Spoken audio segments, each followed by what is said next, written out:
Hi, good morning, students. So, in the last class, we discussed about heating effects of the current, like bulbs in series and parallel, and we discussed some problems based on that, which bulb will fuse out. Now, let us see some problems based on that heating effects of current, right? So, now let us see this first problem here. The given information will be like this. Suppose this is a resistance is external resistance is connected with a cell of EMF E having some internal resistance. When it is connected to either R1 or R2, it produces the same amount of heat energy. That is the given information for a given time interval. When from it we need to find the internal resistance. So write that problem. A cell of EMF E having some internal resistance or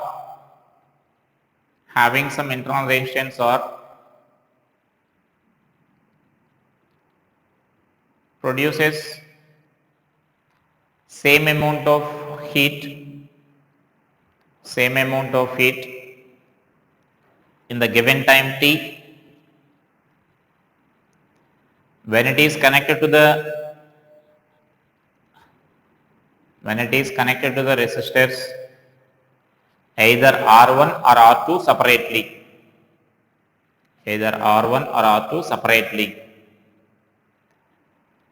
then find expression for internal resistance of this cell. So let's suppose I am assuming this small r be the internal resistance of the cell, right? So when R1 is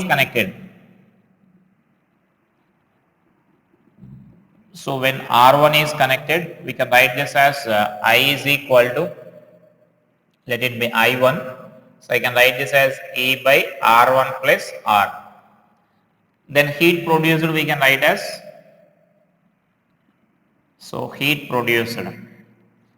this we can write this as H1 is equal to I1 square R into T. That I1 means we can substitute that value. So which I can write this as E square by R1 plus R into R1 into T. Let's suppose this is equation 1. Next, when R2 is connected to the same cell, so when R2 is connected, so then you can write this I2 is equal to E by R2 plus R. Only one resistance will be there. So simply EMF by total resistance I am writing here, current in the circuit. Then heat produced. So therefore this heat produced we can write this as H2 is equal to, which we can write this as I2 square into R2 into T. So let us substitute the I2 value. Therefore H2 is equal to E by R2 plus R whole square into R2 into T. Let us suppose this is equation 2. Now the given information is both the cases it produces the same amount of heat. So that given information is H1 is equal to H2 you can write. Therefore which is nothing but E square into R1 into T by, this is R1 plus R2 whole square. This square will be here.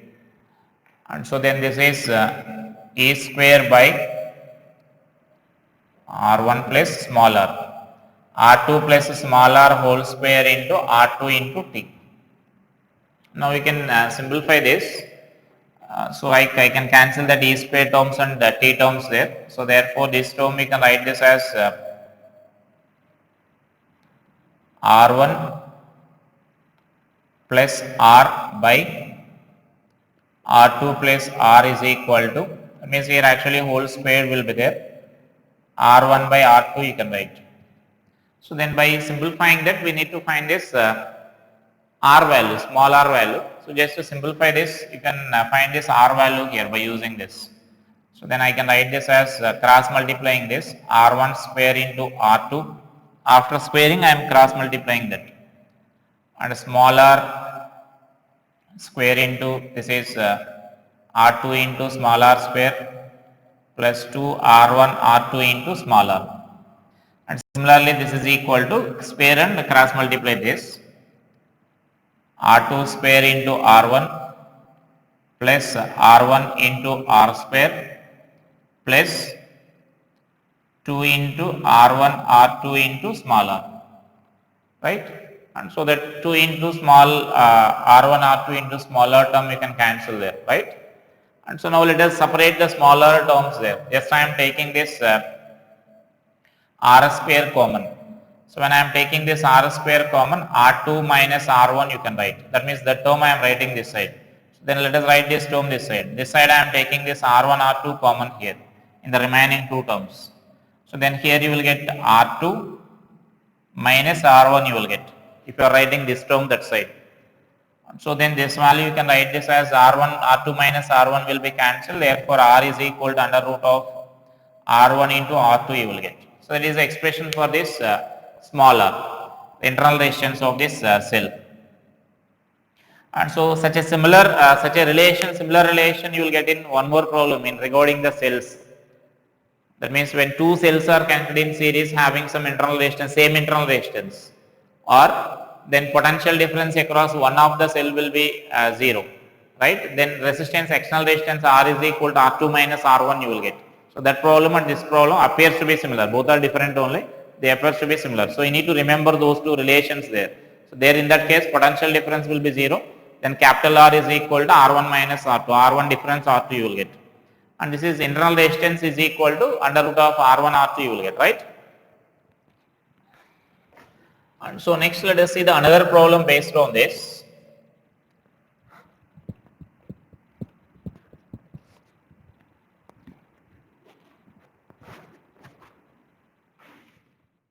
So next note down the next problem. An electric kettle has two heating elements.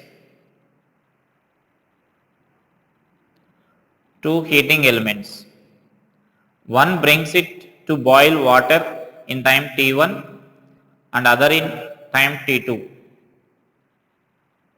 One brings it to boil water in time t1 and other in time t2. Find time taken by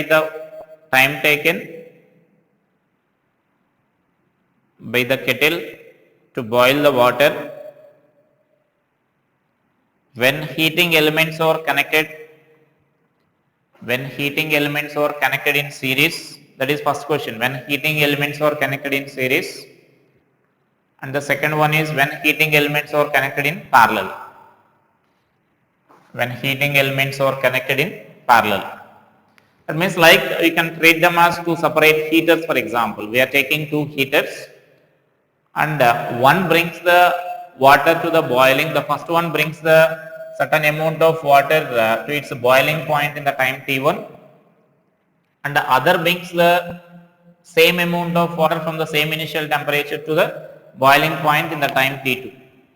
Now our question is, if those two heaters are connected in series, how much time it will take to boil the same amount of water from the same initial temperature, and how much amount of time it will take when those two are connected in series. So that is a given question there. When the two kettles or when the two heating elements are connected in series and in parallel, right? And so now let us discuss about the series combination when they are connected in series. And so first I am writing this expression for heat required. That means heat required to boil certain amount of water. That means then heat produced by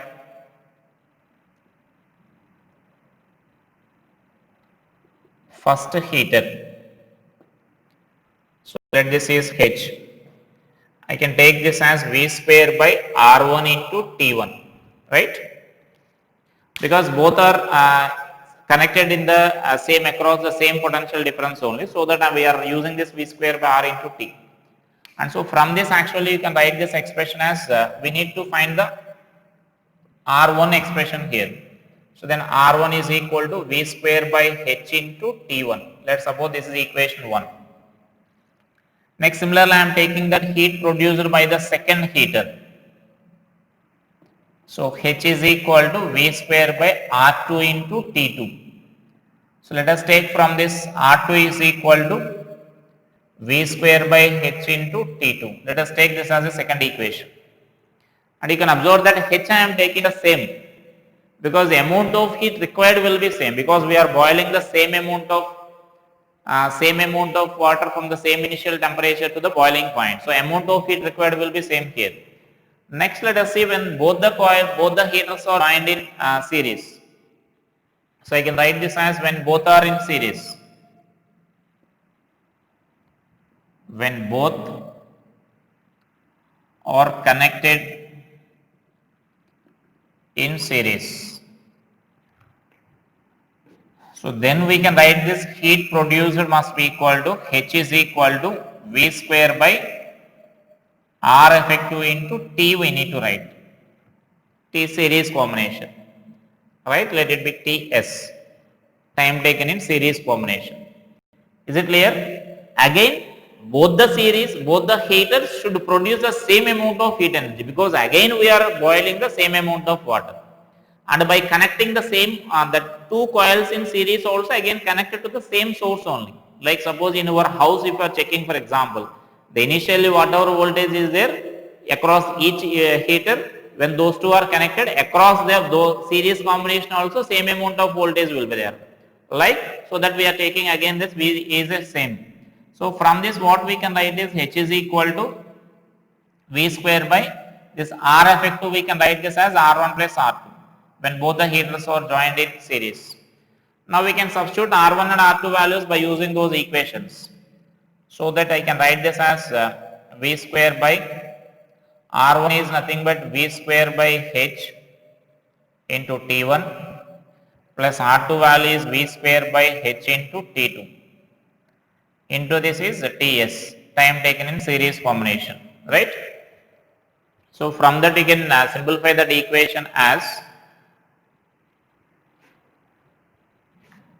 so from this simply what we can write this as TS is equal to T1 plus T2, right? So that means now you can use this as use this relation as a formula here. There will be some numericals based on this. You can use that formula directly. Like for example, first heater is taking 3 minutes and second heater is taking 2 minutes for example. If both the heaters are joined in series, then it will take 5 minutes to boil the same amount of water. So that is in series combination, when both the heaters are connected in series combination. And now let us write when they are connected in parallel.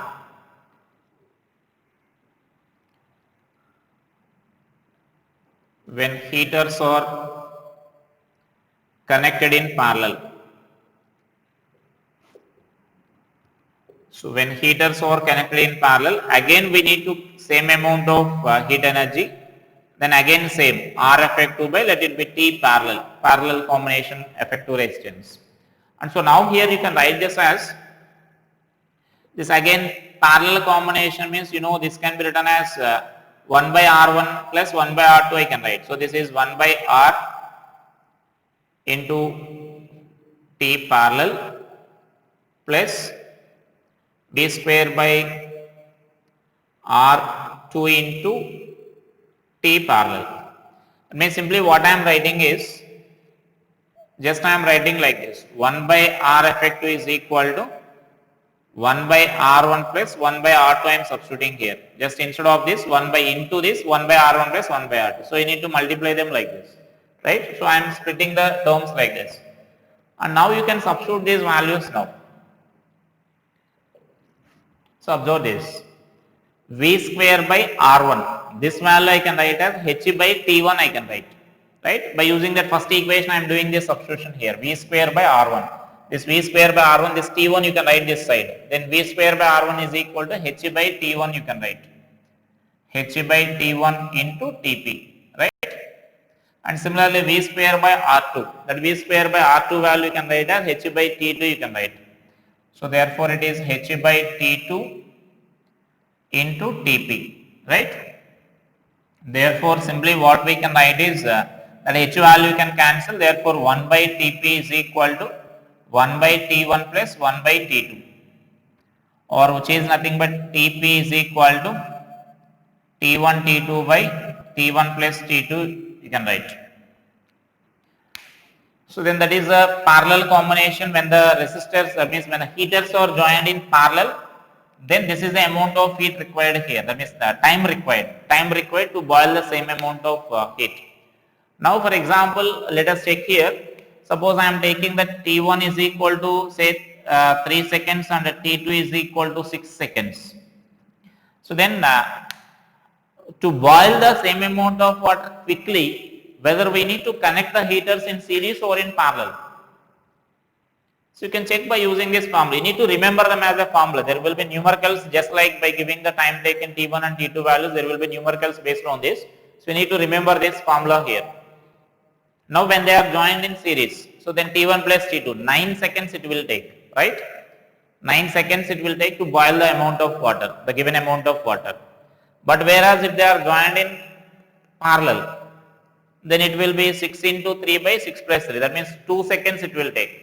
That means that the given amount of water can be boiled quickly when you are connecting the two resistors in parallel combination. That we discussed already in the beginning of this topic. When the resistance is divided or when identical resistors are joined in series and when identical resistors are joined in parallel, how the heat produced will changes. If the resistors are joined in series, the heat produced, n resistors are joined in series, heat produced will decrease by n times. If they are joined in parallel, then heat produced will increase by n times. That means if resistance is decreasing by keeping the potential difference constant, then heat produced will increase there. That means in parallel, more amount of heat energy will be produced, and so that the water will be boiled quickly. So you need to remember these expressions here. So series means just T1 plus T2, and then this parallel means T1 T2 by T1 plus T2 you need to remember. So note them as a formula to boil the amount of water when the heaters are joined in series and parallel, right? So next let us go to the another problem.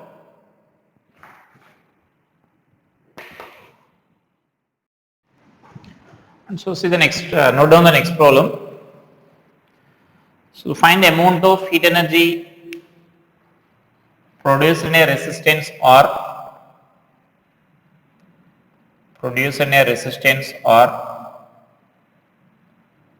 due to the flow of a charge, a total charge Q, due to the flow of a total charge Q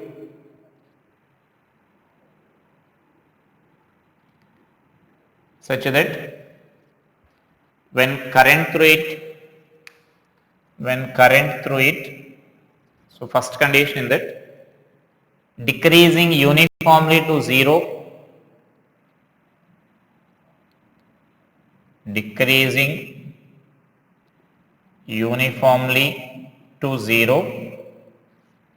in time of T naught. And the second condition is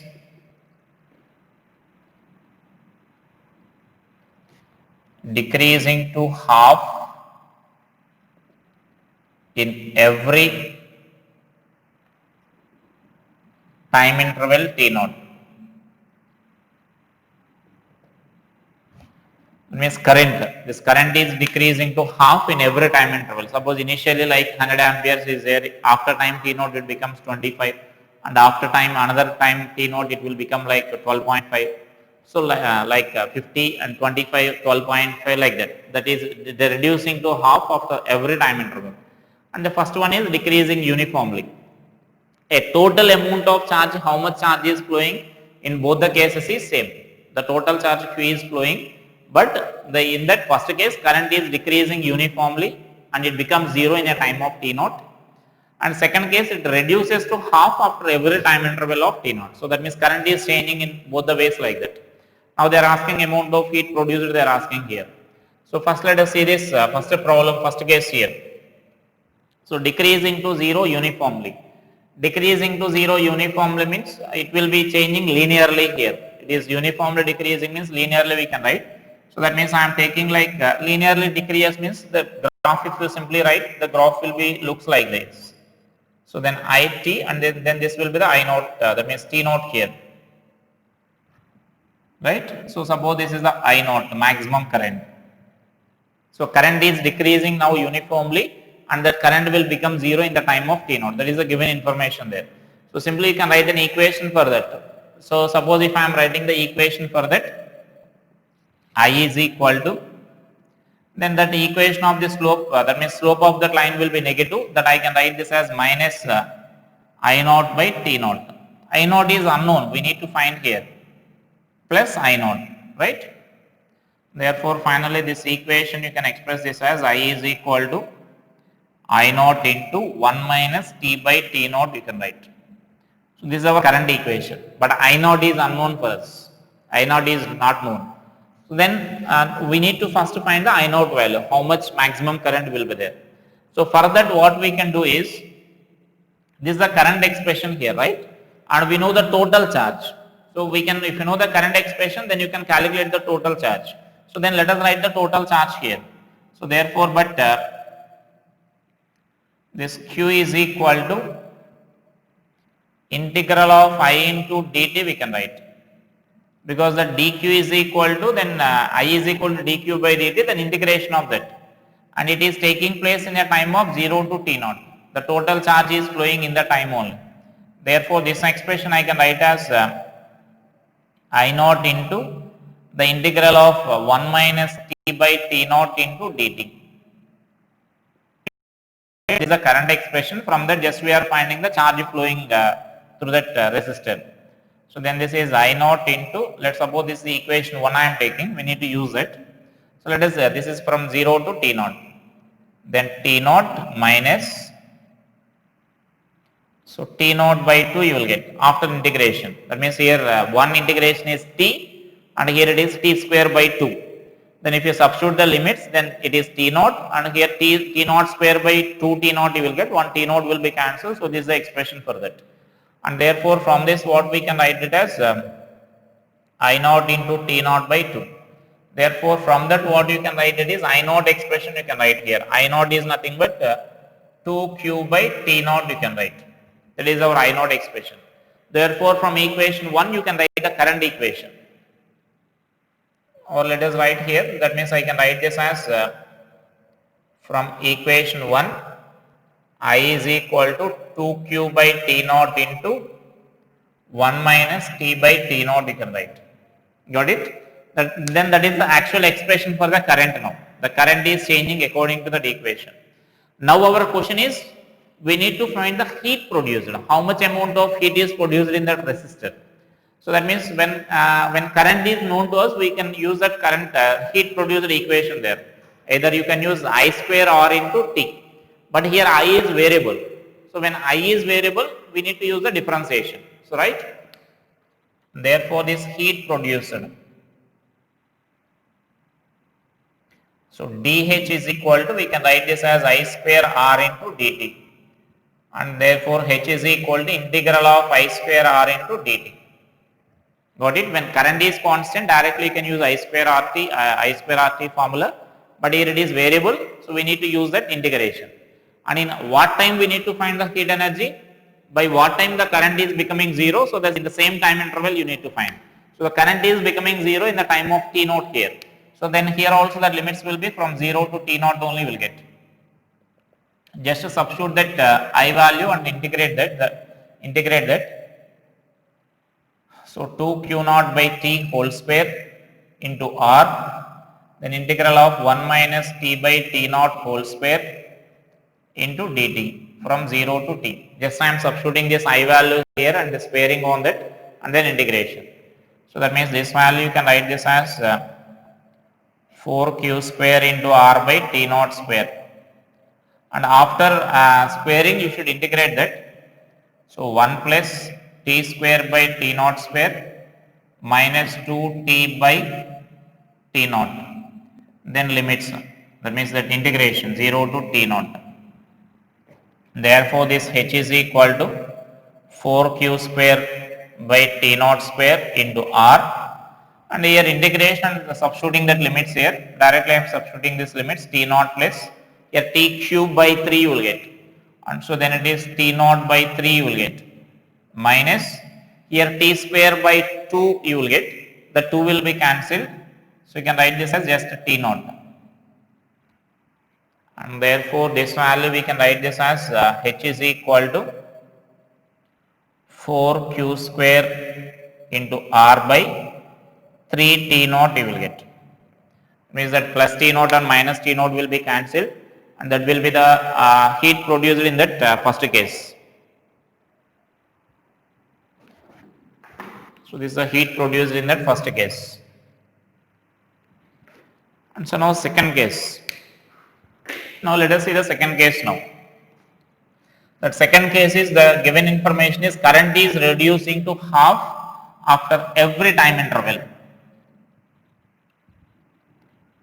So after every time interval of t naught, current is becoming half. So current is becoming half means then in such a case that is similar to that of our radioactivity actually. In radioactivity also then such a process will be there, then that is decay process. Then the time interval is nothing but actually we call that as half-life. The amount of substance, whatever the amount of substance you are taking, it will reduces to half in that particular time interval. That half-life is different for different substances there, for radioactive substances. So in that we use one equation here. The number of nuclei present will be equal to at any instant of time n is equal to n naught into e power minus lambda t. So if you are using this equation or if you know this equation, then problem will be easily you can solve that. Otherwise this derivation only will take some time. So I am using this equation directly. So this equation in radioactivity you will get this equation. So this is equation for number of nuclei, undecayed nuclei present in radioactivity. Radioactivity means suppose if you are taking certain substances, they changes into other substances automatically. They changes into other substances naturally. That process is nothing but we call radioactive decay. So the decay of one nucleus into other nucleus. So while that process is taking place, the number of nuclei, undecayed nuclei present or the original nucleus present at any time we can write as n naught into e power minus lambda t. So where n naught is total number of nucleus present. So n naught is n is equal to number of undecayed nuclei and n naught is number of means total number. This is total number of nuclei in the sample. Total number of nuclei in the sample. That means or initial. You can write it as initial number of nuclei.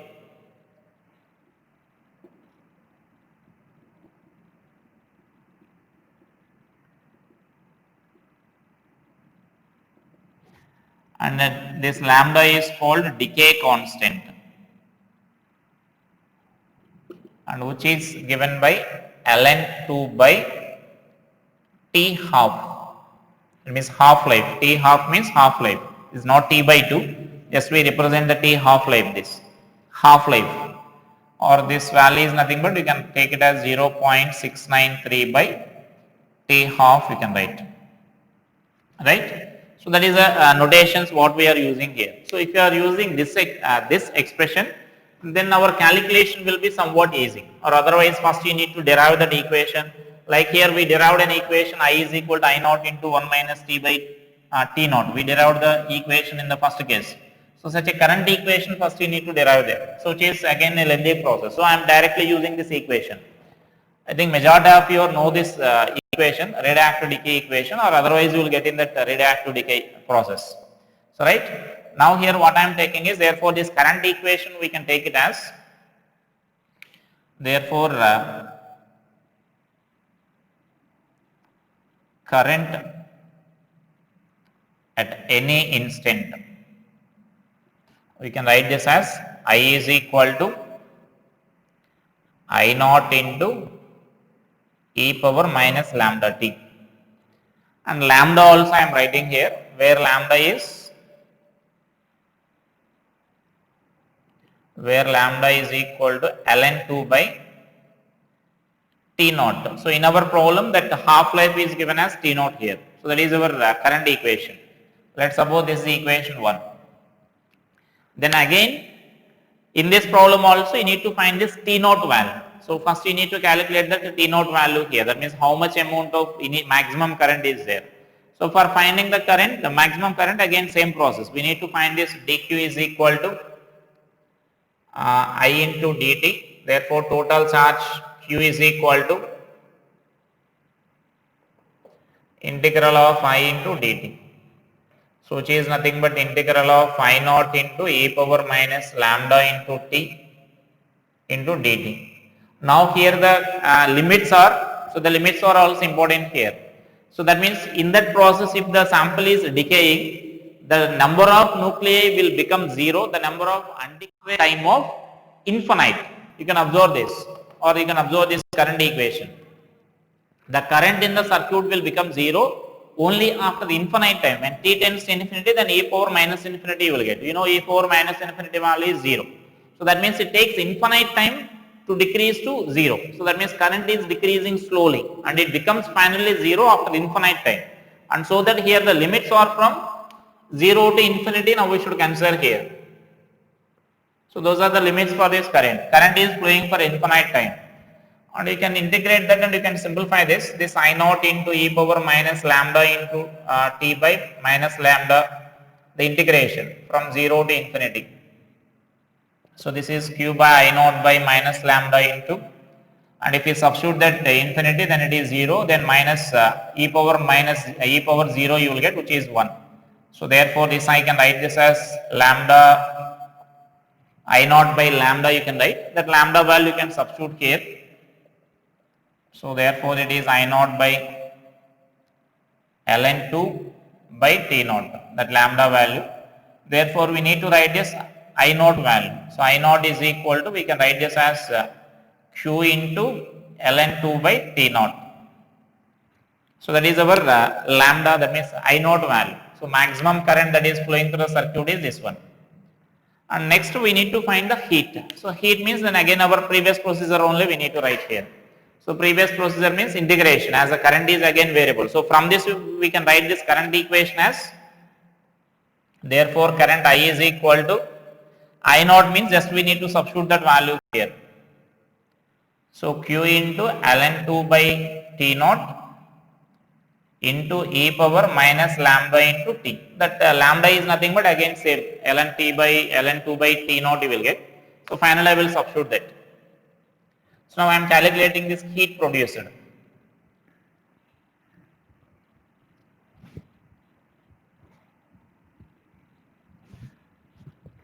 So heat produced equation we need to write here. Therefore heat produced we can write this as h is equal to integral of I square into r into dt. Now the limits are from same, whatever the time current is flowing, in the same time interval we need to find the heat produced. And therefore this is h is equal to, I square means we need to square this value. So q into ln2 by t naught whole square, and into r also I am writing outside, then e power that value will be there, square, minus 2 lambda t into dt from 0 to infinity. Is it clear? So first I am writing the square of this term, and r is also there here, r I am writing outside. Then for this we are writing the square, so square of the term. So then 0 to infinity, the limits. So q into ln2 by t naught whole square into r. Then again same, e power integration is e power only, then it is e power minus 2 lambda into t by, here minus 2 lambda you will get. Limits are from 0 to infinity. Here I am substituting this as lambda, so that we can cancel that lambda values easily.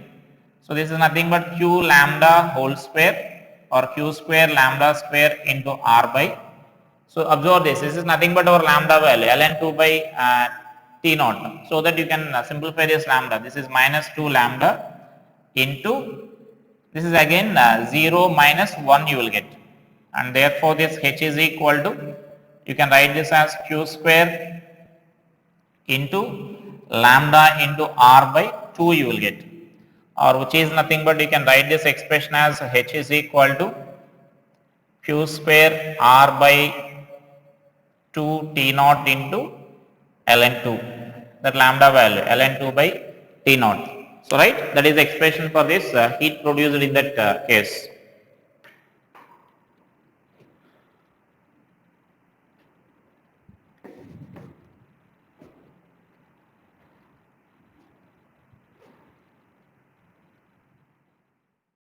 Next, write down the next problem here. A conductor has temperature independent resistance. A conductor has temperature independent resistance and a total heat capacity C.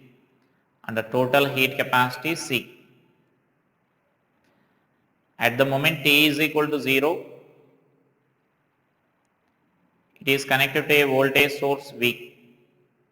It is connected to a voltage V. Find the time dependence of conductor's temperature, the time dependence of conductor's temperature, assuming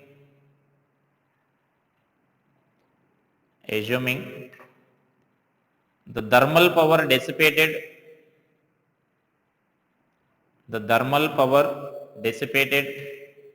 to the surroundings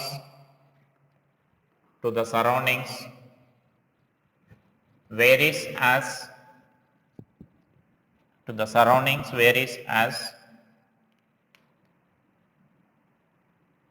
like P is equal to some K into T minus T naught, varies as T minus T naught, where T naught is temperature of the surroundings, and we need to assume like initial temperature of that conductor is equal to the surrounding temperature only. The initial temperature is T naught only, and T is the temperature of our body. That means we need to find this the temperature dependence only, right? So that means now here we can write this equation as is utilized for the two purposes. A part of that energy will be utilized to rise the temperature, and a part of that energy will be utilized, that means that will be goes as wastage, that is supplied to the surroundings here. So that is a given value here, given expression. And so that we can express like this: total heat produced by that resistor will be equal to heat absorbed by that Ms delta T formula. This is nothing but you can write this as Ms into dt by dt we are writing here, and this value is nothing but heat capacity is given, the product of mass and specific heat. So heat capacity into dt by dt, K into T naught we are writing, and from this we need to derive an expression for the T, capital T. So I am writing this term this side, so V square by R minus this K into T by T minus T naught you will get. Just by rearranging the terms we need to integrate here, all the T terms I am writing this side here, then capital T terms and then integrate.